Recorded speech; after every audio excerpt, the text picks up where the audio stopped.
तो एक्चुअली क्या है कि आप लोगों का जो काम है वो सारा ज्ञान का काम चल रहा है। सर हम लोगों के पास कुछ नहीं, देखो बीच बीच में हम लोग भूल भी जा रहे हैं क्या पढ़ना क्या नहीं पढ़ना। चलिए कोई बात नहीं, देखो मेरा जो काम है टोटली की टोटली कोई दिमाग लगाने का काम नहीं है, और मैं बेसिकली प्रोफेशन से बाय एडवोकेट हूँ। मैं तो और आप लोग इतना कमाए कि इनकम टैक्स आपके दरवाजे आके बैठ जाए, बस मैं यही प्रार्थना कर सकता हूँ। ठीक है, बस कंसल्टेंट मुझे रख लेना। दूसरी बात, आप लोग के इतने बड़े बड़े चर्चे हों, इतने बड़े बड़े पर्चे हों, और आपकी इतनी बड़ी बड़ी महफिलें जमे, तो उसमें एक कॉमेडियन मुझे भी रख लेना। तो चलिए सर, मैं ऑब्जर्वेशन का व्यक्ति हूं और मेरे पास कुछ भी नहीं है। जो भी दिया सब गुरुदेव राजू श्रीवास्तव जी नहीं होते तो अमित गुप्ता नहीं होता। मैं आपको एक ही बात बता रहा हूं। जोरदार ताली बजा दीजिए। मैं इसलिए नहीं कह रहा वो मेरे गुरु हैं, आपने उन्हें एज ए आर्टिस्ट देखा, वो इतने बड़ी शख्सियत, इतने बड़े इंसान थे कि शो पर बैनर उनके नाम का, लेकिन मैं केवल उनके साथ चलता था। स्पेशली वो ये बात कहते थे कि भाई मेरा टाइम 10 मिनट कम रख देना, मुझे पब्लिक सुनने से ज्यादा हो सकता है देखने के लिए आई हो, लेकिन अमित का परफॉर्मेंस जरूर होना चाहिए। जिस शो पर मैं मतलब आर्टिस्ट भी नहीं हूं, सर को केवल असिस्ट कर रहा हूं या सर के साथ चल रहा हूं, तो गुरु गुरु ही होता है, और उसमें इतनी ताकत होती है कि वो कुछ भी कर सकता है। छोटी छोटी ऑब्जर्वेशन, जैसे व्यक्तित्व की ऑब्जर्वेशन करें तो जो हमारी 3rd रो में ये शख्स बैठे हुए हैं जिन्होंने स्पेक्स लगाया हुआ है, तो अगर मैं रियल कहूं कि अगर मनोज कुमार जी को थोड़ी डाइट, मनोज वाजपेयी जी को थोड़ी बहुत डाइट वाइट दे दी जाए, तो पता नहीं आपको किसी ने बोला हो नहीं बोला हो आज तक, लेकिन जितने भी यहां बैठे हैं माइन्यूटली ऑब्जर्व करें, इनका जो ये वाला पोर्शन है पर्टिकुलरली, इतना पोर्शन जो है अगर आप यहां से देख रहे होंगे तो बिल्कुल आपको ऐसे लगेगा कि मनोज वाजपेयी जी जो हैं उनको थोड़ी बहुत, अरे मनोज वाजपेयी जी की खुशकिस्मती है यार। हाँ वाह, अच्छा है, वाह। हाँ, मैं थिएटर भी करता हूँ और एक फिल्म कर गया, मेरे लिए बहुत बड़ी उपलब्धि है कि आपने मेरी तुलना इतने बड़े सर मैं से करी। एक्चुअली मैं ऑब्जर्वेशन का हूं, ये मेरी सोच हो सकती है, हो सकता है आपको नहीं जच रहा हो, लेकिन जो ये इतना पोर्शन है आपका, अगर मनोज वाजपेयी जी को थोड़े बहुत अच्छा हष्ट पुष्ट कर दिया जाए तो वे बिल्कुल आप जैसे लगेंगे। चलिए, मैं ऑब्जर्वेशन का व्यक्ति हूं सर, हिंदी दिवस है, बहुत बहुत शुभकामनाएं। जी स्वागत। मंच को प्रणाम, गुरुदेव को प्रणाम, और सबसे पहले प्रणाम जो आज के हमारे इस कार्यक्रम के मेन गुरु हैं, रचना मैडम, अतुल सर। उसके पीछे एक रीजन है, गुरु गोविंद दो खड़े, सबने सुना, लेकिन हम और आपको मिलाने का आज का माध्यम इस प्रकृति ने बनाया है, ईश्वर ने बनाया है। तो किसको बनाया है? रचनाशाला स्टूडियो को। जब हम आज के समय में किसी को घर पर बुलाकर एक कप चाय पिलाने में भी बहुत सारा दिमाग लगाते हैं, और इन्होंने निस्वार्थ भाव से एक वो पैक्ड स्टूडियो जो घंटों से चार्ज करता है हमें निस्वार्थ दिया है। तो ताली नहीं बजाएं, लेकिन हम ये बात जरूर सीख के जाएं कि ईश्वर अगर हमें किसी चीज के लायक बनाए, वो परमात्मा परवरदिगार कभी हमें किस चीज के लायक बनाए, तो हम स्वच्छंद भाव से उस चीज को समाज के लिए वितरित करें, और वो चीज फिर आप पर 10 गुना होकर आएगी ही आएगी। आज के समाचार समाप्त हुए, मैं अपनी दुकान खोलने की थोड़ी थोड़ी कोशिश कर रहा हूं। तो सर, अभी सबको पता है यहां जितने बैठे हैं, स्पेशली जो थोड़ा बहुत भी कहीं पुलिस डिपार्टमेंट से जाने अनजाने में, और तो सोशल मीडिया है, अद्वैत जी। जी सर। तो हरियाणा के जो डीजीपी साहब ओपी सिंह जी, ये ऐसे डीजीपी हुए जो कि पूरे के, जब से पुलिस एक्ट बना है और देश आजाद हुआ है, केवल ये डीजीपी ऐसे हुए सर जो चंद दिनों में वायरल हो गए। उन्होंने ही अगर कार बंद कर रखी है। अगर इससे पहले कभी कोई डीजीपी का नाम बच्चे बच्चे की जवान पर आया हो तो आप मुझे बताना, मेरी जहम में लाना। इसका एक श्रेय, हम उनके कार्यों पर बात नहीं करेंगे, शैली पर बात नहीं करेंगे, हमें मतलब नहीं है, लेकिन मैं आपको एक पर्टिकुलर नॉलेज ये शेयर करना चाहता हूं कि आप लोग इंटरेक्शन में रहिए, सोशल मीडिया पर रहिए और कंटेंट पर रहिए, मीडिया में रहिए, अगर आपको अपने काम को पब्लिक तक पहुंचाना है। और वो ही रचनाशाला स्टूडियो उस चीज को कर रहा है, और आप भी कर रहे हैं। फेसबुक, बट ये है कि आप फेसबुक चला रहे हैं वो भी वही चीज है, इंस्टा चला रहे हैं वो भी वही चीज है, बट ये आपने देखना है कि उसको आप कितना बेस्ट यूटिलाइज कर सकते हैं।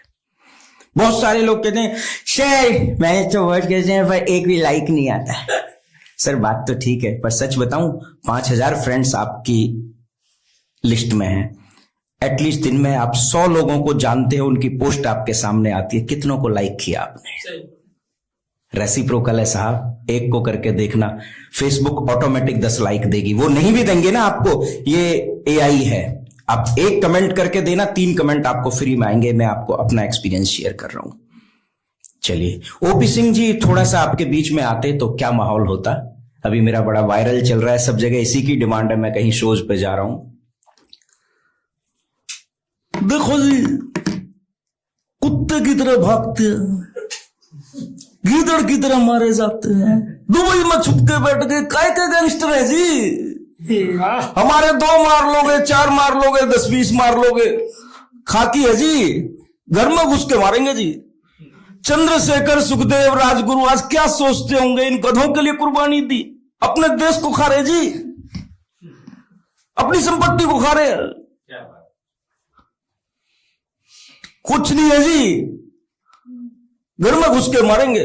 और पुलिस से भी मैंने कह दिया जी कि जी क्या ये नाके वाके लगा रखे हैं भाई, आप अगर कोई किसी की चेकिंग कर रहे हो तो तरीके से चेकिंग करो।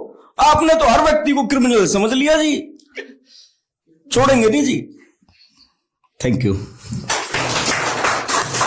तो सर मुझे छोटी छोटी ऑब्जर्वेशन देते रहते थे राजू श्रीवास्तव जी, अगले 2-4-5 मिनट में मैं फिनिश करता हूं। बहुत सारी चीजें हैं, तो टोटल मैंने 800 से प्लस आवाजों पे काम किया। तो एक छोटा सा मैं आपको राजकुमार साहब का एक इंस्टेंस बताता हूं। राजकुमार साहब उनके अपने अपने अंदाज थे।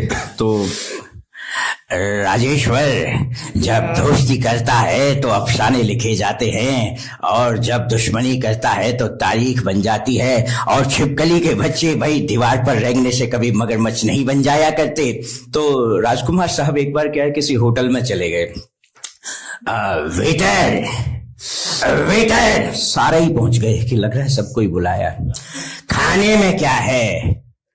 Sir what you will prefer, all things are available. गरम क्या है? सर समोसा और गरम, ब्रेड पकौड़ा और गरम, मोमोज और गरम, सर मालिक का भेजा और गरम, सर भट्टी के कोयले 1 प्लेट लेकर आओ। लेकर आया।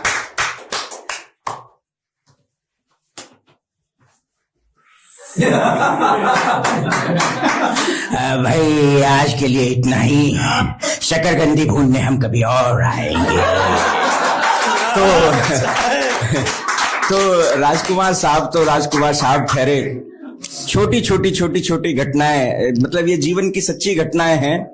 एक और आपको घटना बताता हूं कि एक बार कभी भी देख लेना, मतलब मैं लेडीज इसको अदरवाइज नहीं लें, मतलब लेडीजों की लड़ाई ना सर, मतलब भगवान भी खत्म नहीं कर सकता। मैं इधर देख नहीं रहा हूं, मैं आपको ही बता के बोल रहा हूं ये वाली बात। हाँ मतलब क्रिमिनल में हो जाएगी, पुलिस डिपार्टमेंट है, कोर्ट है, बच्चों में हो जाएगी, मम्मी स्लैप लगा देगी, लेकिन लेडीजों की लड़ाई मतलब भगवान भी, नारद मुनि भी हार गए थे। तो ठीक है, 1-2 सखी पार्क में आपस में लड़ रही है। देख सुशीला, मैंने पहले ही कहा था अगर मेरे मुंह लगी तो मैं तेरे से कभी दोस्ती नहीं करूंगी, मम्मी के चक्कर में तेरे साथ आ गई, वरना मैं तो तेरे साथ कहीं जाके भी राजी नहीं। ये तेरा होने वाला पति अंधा होगा, अंधा होगा, अंधा होगा। अब दूसरी वाली का नंबर आया, अरे मम्मी नहीं बोलती और पापा नहीं बोलते तो मैं तो तेरे साथ जाऊं भी नहीं, कौन तेरी शक्ल देख के राजी है, तेरा होने वाला पति लंगड़ा होगा, लंगड़ा होगा, लंगड़ा होगा, लंगड़ा होगा। डिस्कशन अंधा लंगड़ा, अंधा लंगड़ा, अंधा लंगड़ा चल ही रहा था। अब जैसे भाई साहब बिल्कुल, हमें में लग रहा है बिल्कुल चुप बैठे हैं, लेकिन सारी ऑब्जर्वेशन कर रहे हैं भैया, मोबाइल में लग रहे हैं। तो ऐसे ही बाहर एक अंधा और एक लंगड़ा पार्क के बाहर बैठे थे। मैडम आप लोगों का हो गया हो तो स्वयंवर की तैयारी शुरू करें। अच्छा, उसमें भी एक बहुत कलाकार, एकदम कलाकार, जो मतलब साहित्य जगत का मतलब एकदम चमचमाता सितारा था, वो अंधा भी लंगड़ा भी। कह रहा मैडम सुलह कर लो, 2 in 1 से ही काम चला लो। तो बहुत सारी ऑब्जर्वेशन है सर, समय की अपनी मर्यादा है, कभी समय मिला तो हम फिर आगे जुड़ेंगे। एक छोटी सी सच्ची घटना से मैं आपको जोड़ता हूं और हो सके तो कोशिश है कि आप कहीं ना कहीं इससे कनेक्ट करेंगे। बड़े बुजुर्ग आपने देखा होगा सर, वो ना मतलब मैं ये नहीं कह रहा, वो ना बहुत सारी चीजों को एडमिट कर नहीं करते हैं। नहीं, देखो साहब क्या जमाना आ गया, हमारे समय में पाजामा होता था, लुंगी होती थी, लड़की लड़का बन रही है साहब, प्लाजो पहन रही है साहब, और लड़का जीन्स पहन रहा है साहब, साड़ी बांध लो। कोई बात नहीं, बच्चे से हम पूछते हैं साहब, नाना का नाम नहीं पता, दादा का नाम नहीं पता, क्या संस्कार है साहब, कोई बात हुई है?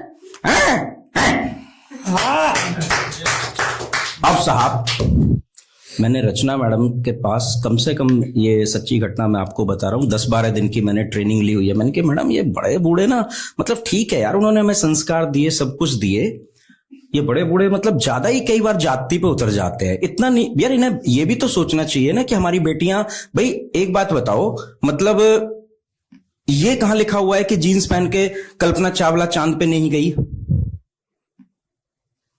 रचना मैडम ने मुझे कुछ लिख के दिया, कह रहे सर मैं आपको इतना तैयार करती हूं कि सत्य घटना बता रही हूं आपको कि अगर आपने ये चीज बड़े बूढ़े किसी को बता दी, वो कसम से दुआ मांगेगा कि प्रभु बैतरनी नदी में कब स्नान हमारा होगा। तो मैडम ने जो मुझे लिख के दिया वो मैं आपको समर्पित करता हूं। वो दादाजी के पास हमें किसी ने मिलाया, कह रहे जी ये अमित गुप्ता जी हैं, एडवोकेट हैं, लाफ्टर मिमिक्री आर्टिस्ट हैं, राजू श्रीवास्तव जी के शिष्य, इनकी एंटरटेनमेंट कंपनी लाइव बैंड, ये तो हम क्या करें, और कोई परिचय है तो बताओ। मैंने कहा दादाजी मेरा नाम अमित गुप्ता है, मैं LLB MBA finance, B Com with computer application and company secretary हूं। मैंने 5वीं तक की जो कक्षा की थी वो SPJ शिव पब्लिक जागृति स्कूल में करी थी, 6ठी 7वीं 8वीं सरकारी में करी थी। आगे चलो, मैंने कहा दादाजी 11th 12th आर्य विद्या मंदिर में किया था। आगे चलो, मैंने की ग्रेजुएशन मैंने अग्रवाल कॉलेज से की थी। आगे LLB MD यूनिवर्सिटी से की थी। अरे शिक्षा की बात सुन ली, आगे चलो। मैंने की दादाजी जो मेरे पापा जी हैं उनका नाम श्री राजकिशोर गुप्ता है, मेरे जो दादाजी हैं उनका नाम श्री श्री राम गुप्ता है, मेरे जो परदादा जी हैं उनका नाम श्री सादीमल लाल गुप्ता है, मेरे जो पापा जी हैं वो 3 भाई हैं और 3 बहन हैं। मेरे पापा जी का नाम राजकिशोर गुप्ता, मम्मी का नाम श्रीमती हेमलता गुप्ता, और हम 1 भाई 1 बहन है। मेरी बहन का नाम निर्मल गुप्ता, जीजा जी का नाम अंशुल गुप्ता। मेरी दीदी जिस घर में ब्याही है उनका नाम नरेश मंगला जी है, और जो मेरे जीजा जी हैं अंशुल मंगला जी, उनके जो छोटे भाई हैं उनका नाम मयंक मंगला जी है। मेरे पापा जी से जो छोटे वाले चाचा जी हैं उनका नाम हरकेश गुप्ता है, और चाची जी का नाम कांता गुप्ता है। उनके 3 बच्चे हैं, बड़ी दीदी का नाम हीना है, छोटी का नाम नीलम है, बेटे का नाम जतिन गुप्ता है। छोटे वाले जो मेरे चाचा जी हैं उनका नाम जय भगवान गुप्ता है, उनके 2 बच्चे हैं, पूजा गुप्ता जो सौरभ गुप्ता जीजा जी के लिए ब्याही हुई है, और नमन गुप्ता उसका मेडिकल स्टोर है जिसका नाम है Shri Ram medical store, DL number 522, और उसके लिए हम लड़की की तलाश है। कौन कमबख्त इसको लेकर आया है, कौन लाया है कमबख्त इसको। नहीं दादाजी बात संस्कार की हो रही थी। पापा जी 3 भाई हो गए, 3 उनकी बहन है। बड़ी जो मेरी बुआ जी उनका नाम है रूपवती, फूफा जी का नाम है रेवती प्रसाद गर्ग, उनके 3 बच्चे हैं। जो बड़े वाले भैया हैं उनका नाम है संजीव गर्ग, जो भाभी जी है उनका नाम अंजू गर्ग है। एक ही चांस में ट्विंस हुए थे, आयुष और गुंजन, उनके 2 बेटे हैं। जो मेरे दूसरी वाली भाभी हैं उनका नाम पिंकी है और वो राकेश भैया के लिए है। तीसरी वाली भाभी सपना है और वो प्रदीप जी के लिए है। उनके बच्चों के नाम मैं अगले एपिसोड में बताऊंगा। दूसरी जो मेरी बुआ जी उनका नाम उषा गुप्ता है। उनके जो हमारे फूफा जी लगे ब्रजकिशोर गुप्ता, वो रचना सिनेमा सेक्टर 22 में होता था, उसके अंदर जनरल मैनेजर थे। उनके सर अब टिकट नहीं मिलेगी, वो सिनेमा नहीं रहा है। ताली बजाओ मत बजाओ, अब रचना साला है आपके पास, सिनेमाओं का बाप है। वहां फिर भी कट एडिट चलता था, यहाँ सब कुछ आपको लाइव मिलेगा। तो उनके 3 बच्चे हैं, मोहित गुप्ता जिनका राधे डायग्नोस्टिक सेंटर है, और जो दीदी है वो 3 है, चंचल गुप्ता, रजनी गुप्ता के जो हस्बैंड है, उनका नाम लोकेश गुप्ता है, वो सोने में व्यापारी हैं। चंचल गुप्ता के हस्बैंड का नाम विजेंद्र है, वो मोहने में व्यापारी है। पहले ये बताओ इस कमबख्त को लाया कौन है? नहीं दादाजी, बात हुई थी संस्कार की। हम केवल आपसे इतनी सी बात कहना चाह रहे हैं कि जो मेरी तीसरी बुआ जी हैं, जो आपने मेरे को टोक दिया, उनका नाम भगवती गर्ग है और वो हमारे राम अवतार गर्ग फूफा जी के लिए, उनके 3 बच्चे हैं, संदीप, मीनू और नवीन। उनका परिवार के जो 6 बच्चे हैं उनके बारे में मैं आपको आगे बताऊंगा। हम बात कर रहे थे दादाजी संस्कारों के बारे में। मेरे जो पिताजी हैं, उनके जो पिताजी श्री राम गुप्ता, वो 4 भाई थे। श्री राम गुप्ता, श्यामलाल गुप्ता, बिशंबर लाल गुप्ता और श्रीचंद गुप्ता जी। जो श्यामलाल गुप्ता जी हैं, उनके 3 बेटे हैं, 3 बेटियां हैं। अशोक गुप्ता जी, मोहन गुप्ता जी और शशि गुप्ता जी। जो अशोक गुप्ता जी हैं, वो हमारी आशा ताई जी से उनकी मैरिज हुई। उनकी 3 बेटियां हैं, पायल गुप्ता, डिंकी गुप्ता। कमबख्त इसको लाया कौन है, बस मुझे ये बताओ। इसकी शिक्षा कहां से हुई? नहीं दादाजी देखो, अब आप बिल्कुल डिस्टर्ब नहीं करेंगे, बिल्कुल। मैं आपको बारी बारी से, जो हमारे श्यामलाल जी, सादीलाल जी, श्रीचंद जी और वो सब हैं, उनके परिवार में टोटल 64 बंदे हैं, जिनका मैं बारी बारी से आपको इंट्रोडक्शन कराऊंगा, उनकी शिक्षा बताऊंगा। कमबख्त इसको लाया कौन है? अरे साहब देखो, बात संस्कार की हुई थी, ऐसे ऐसे संस्कार किसने दे दिए इनको कि अब हमारा ये पिंड कराने पर। नहीं दादाजी देखिए, अगर आप शॉर्ट में चाहते तो मैं आपको फिर एक बात बता देता हूं। हम पार्शलिटी नहीं करेंगे, दादाजी की बात को मैं काटना नहीं चाहिए, यहीं पे पितृपक्ष की बात को काट रहा हूं। मेरी जो मम्मी है वो 3 बहनें हैं। मेरी मम्मी का नाम हेमलता है, उनकी जो बहन है उनका नाम सविता है, जो कि विनोद गर्ग मौसा जी के लिए भी आई है। उनसे जो छोटी बहन है उनका नाम डॉली मौसी है, जो कि अजय गर्ग जी के लिए भी आई है। लेकिन जो मेरे नाना जी हैं, उनका नाम रामगोपाल मंगला जी है और नानी का नाम मेरी शीला गुप्ता है। मेरी नानी 4 बहनें हैं, शीला गुप्ता, उर्मिला गुप्ता, बिमला गुप्ता और कमला गुप्ता। उन जो मेरी नानी जी उर्मिला जी हैं, वो सेक्टर 37 में ही रहती हैं। मेरे नाना जी का नाम है सुंदरलाल गर्ग, जिनके 3 बच्चे हैं, विकास गर्ग, अजय गर्ग, सचिन गर्ग। अरे भाई इसको घर भेज दो, इसको घर भेज दो। इसकी ट्रेनिंग कहां से हुई है? उस बंदे को पकड़ के लाओ। दादाजी देखिए, गलत बात। मेरे जो मामा जी हैं, उनका मेडिकल स्टोर का काम है, जिनकी दुकान पर 1176 तरह की दवाइयां मिलती हैं। मैं शॉर्ट में आपको 176 दवाई के नाम बताऊंगा। बैटनीसॉल, सैप्ट्रॉन, मेकामिथार्जिन। और दादाजी मेरे जो दूसरे मामा जी हैं, उनका जो काम है वो देसी दवाइयों का काम है। उनकी भी मैं 74 दवाइयां आपको बताऊंगा। हैड, बहेड़ा, आंवला और छोटी पीपल, बड़ी पीपल, लौंग, जावित्री, तुलसी, इलायची। भाई इसको घर भेज दिया जाए। तो सर ऐसा नहीं है, जब किसी की शिक्षा बहुत अच्छी होती है तो कमेंट अपने आप बंद हो जाते हैं लोगों के। ये बस थोड़ी सी आज थी एक पर्सनल 1-to-1 वाली टॉक, वो हमने की। अगर किसी को लगे आपको कि भाई किसी जैसे छोटी छोटी चीजें, हमें राजू श्रीवास्तव जी की ऑब्जर्वेशन थी, वो हमें गाड़ी में हम चलते थे सिखाते थे। ये एक सच्ची घटना हम बता रहे हैं, जो सर की ऑब्जर्वेशन थी। शादी में कहीं सर एंट्री की, तो शादी में एंट्री करते ही आजकल देखा होगा कि जितनी बड़ी शादियां होंगी वहां दिल नहीं होगा। ये बात अदरवाइज मत लेना, छोटी शादियों में कोई भी घुस जाए, सबको खाना मिलेगा। जो लग्जरी शादी होती है, hello what can do I for you, hello ladies hostess हैं, सब कुछ है, क्योंकि सबको एक दिमाग में। तो वहां पर एक सज्जन, हाँ भाई तुम कहाँ जा रहे हो? कह रहे सर मैं घोड़ी के साथ हूँ, आप खाना उधर खाओ।